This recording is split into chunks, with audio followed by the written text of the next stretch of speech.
guys, welcome back for another video. I am going to be working on my Silvia again. Surprise. I just finished up doing clutch master cylinder, getting that all fixed up, so it is working. It can drive. Hooray, I'm back on the road. And I'm going to take it back off the road by taking off the suspension. And I am finally going to put some cool parts on. I got some coilovers that I'm going to be putting on today. And I have a long road to go before I can actually put those on, because first thing I got to do is tuck the chassis harness that runs above the wheel well right here. I gotta move that so it doesn't rub when I lower the vehicle, because that's a thing that happens with S chassis, I guess. So first thing first is gonna be getting off that fender, actually going in and cutting metal to get that harness tucked properly. And then I'm gonna have to roll my fenders. I've never done that before, so it's a little daunting. I have watched 1,000 videos on YouTube on how to do it with a hammer, and that's what I'm gonna do. So heat and hammer, we can get there. I believe I can do it. After that, then I'll finally be able to put the suspension on, and I'm actually gonna do something I've never done before with coilovers and actually adjust my bump stops. That's the goal. It's probably gonna take me all weekend. This will probably be a long video. So buckle in and let's get started. All right, first thing I did with the fender was using a dry erase marker. I lined it up where it previously was on the chassis. Did it around here. I did a line here. Did it over here, just so I could make sure that when I put the fender back on, it's going to be in the same spot, because all the body lines are factory and perfect right now, and I would love to be back there. Yeah, let's start tearing it apart and some shit up.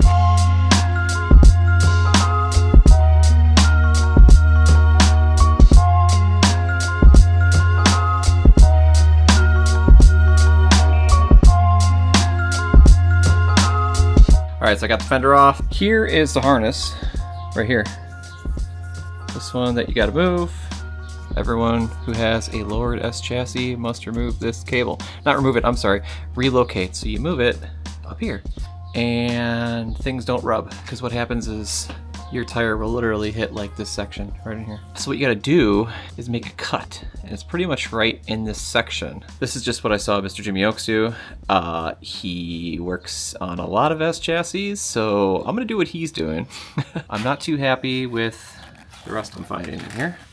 Ain't looking too good. Not terrible, but it's probably in there. My upper fender's not too bad though. This all looks okay, which is I'm shocked about. I am going to eventually have a bigger project where I actually treat all this rust, like grind this all away, do an underbody coat type of thing, restoration style. That's in the works. Not really super high priority right now. I'm just trying to enjoy the summer, get this thing driving, etc. Put some parts on it, make sure it's running well. This is like, that's like a winter job, you know, like where you're ripping apart your whole car, you're not driving it for months. So not right now. But maybe what I do have, I just bought some Por 15. Maybe I'll throw that on there just to treat it, or make sure it's not rusting any further. All right, so Jimmy does something like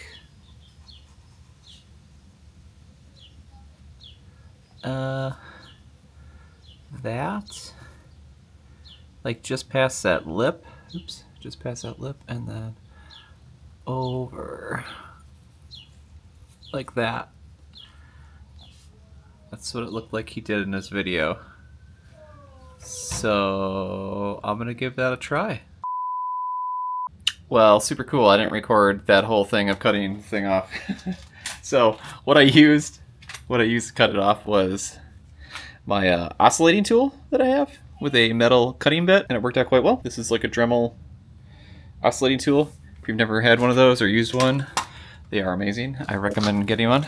So here's my cutout, looking pretty good. So now I'm gonna have to clean up these edges, and then I'm going to treat it and then see if I can find something to like protect the inside and the gap and everything.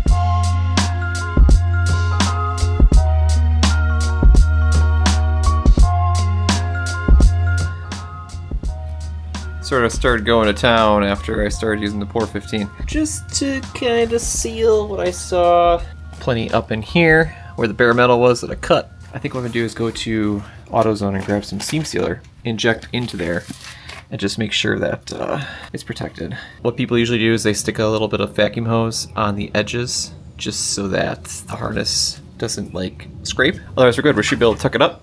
I moved it up in there, it has plenty of room. So yeah, success. All right, I went to AutoZone and I got myself some seam sealer. We're going with Evercoat Body Shop Pro Grade Seam Sealer. I'm gonna just shove that in there. After that's done, I can start actually moving the loom or moving the harness above the fender and then getting that all zip tied in place, and then we'll be done. In focus, it looks like it is. That looks pretty good. I'm happy with that. All right, it's been about 20 minutes since I put this in. It's still kind of tacky, but I'm gonna start working with this so I can keep moving. What the idea is that you drill underneath these factory holes that are here, like this one here, and then you can use it to get the zip ties in.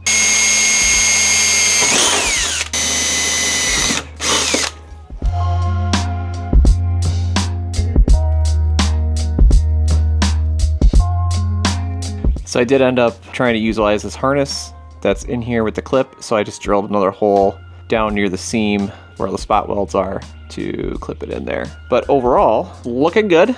I really like the way this turned out with the hose split. Even though it's really wide, it's covering everything. It's actually perfect. It's a nice little cushion for this. And then you utilize, I saw Jimmy do this too, he just pretty much utilized these holes to kind of pull this away, so it's nice and taut against the top here. But yeah, that's pretty much it. I just need to figure out what I'm gonna do with all the lines. This is I think this is the hood cable. Yeah, this should be the hood pop cable. And then these are like the lines for the washer fluid. I'm sure some people just like run them in the engine bay. I don't want to redo everything, so maybe I'll just try to sneak them in there up top as well, along there. Should all be behind the fender. End result, this is what it looks like.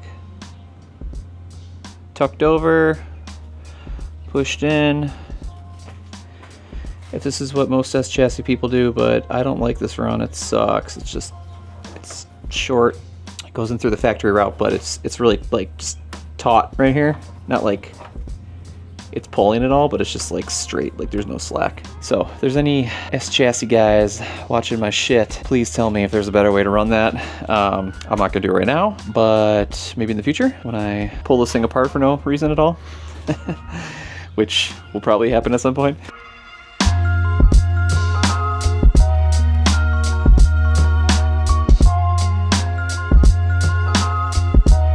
Here's my fender back on, looking good. It is dark outside. I really want to start my fender rolling tonight, but I am freaking exhausted. So I'm going to pack it in for the evening. Tomorrow, I'm gonna roll these fenders, install some coilovers. I'll see y'all in the morning.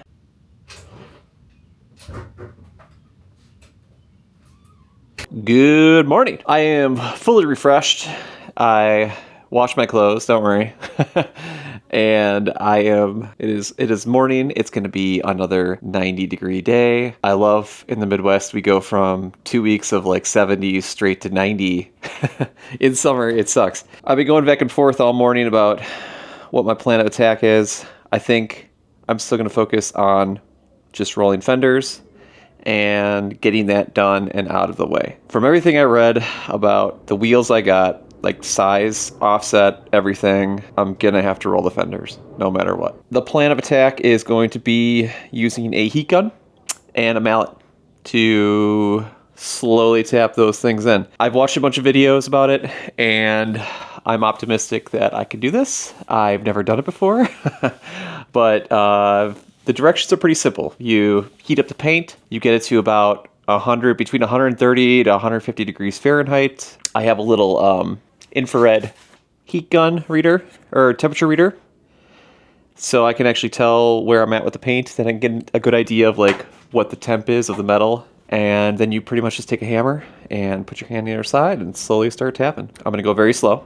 at first, and fingers crossed I don't crack any paint or destroy my car. I know you're all rooting for me. I'm a little nervous about doing this job, but I gotta get it done if I want to fit my wheels. And I'm trying to get this car ready for the 4th of July so I can take it to a car show. I don't know if it's gonna happen, but I'm trying my best. So let's get going.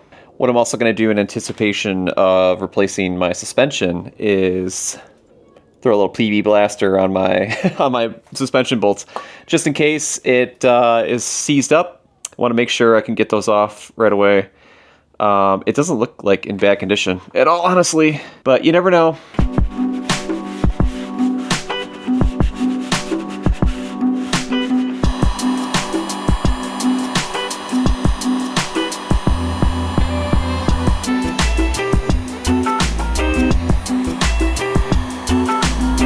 we're at.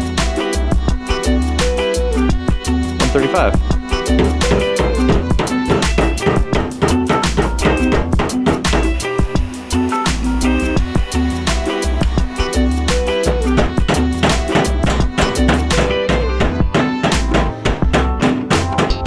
Okay, I just finished the first fender and it went really well. Let me see if I can get into good angle here.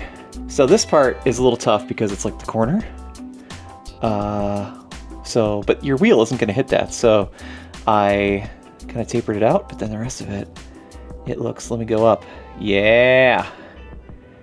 It's not all the way into the fender. It's just like straight up, which I think is what you want to do.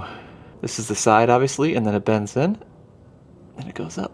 It's working. So I'm guessing it's probably gonna take like half an hour per wheel, and then I'll be done. All right, I had to charge my camera and dump it because I have so much freaking footage from this adventure already. So I had to clear things out, but I did one of my rears already, and I'm gonna do my other rear. And what I can say is the rear is definitely a little more challenging. The metal's way thicker than the fronts. So it does take a little extra effort to get things to start bending. But eventually you can get there. Just keep at it. It probably took me like 45 minutes of pounding to to get the rear, and it's coming out. It looks pretty good. I'm not going all the way like bent over. I'm going like to where the point where it's like, I don't know, straight up. I really hope that's enough. Again, I've never done this before, but hopefully get this finished out before the afternoon.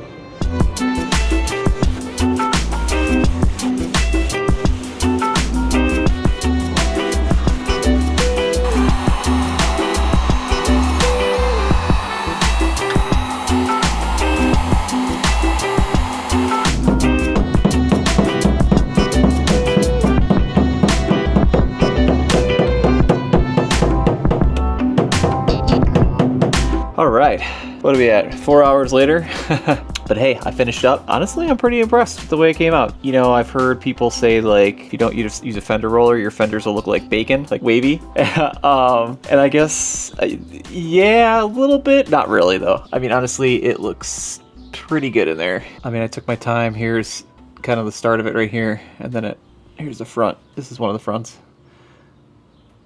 And yeah. Yeah, I'm pretty impressed with myself. Again. Yeah, the rears are definitely the hardest. The metal's a lot thicker. I did the front here, the last front, after I've done the rest of the car. I did the last front in like, I don't know, 15 to 20 minutes, not even. It went really quickly because this metal is thin compared to the rear. The rear is thick. That took some time, but it's super hot. I'm gonna take a little break. My wife gave me this little ice neck thingy, which actually works pretty well. Yeah, it's hot. I needed to go inside, cool off for a little bit, and then come back out, and then we can start the coilovers. Stay tuned to my next video where I will finally install my Annex Fast Road Pro coilovers. If you like what you're watching, please like, comment, and subscribe, and I'll see you in the next one.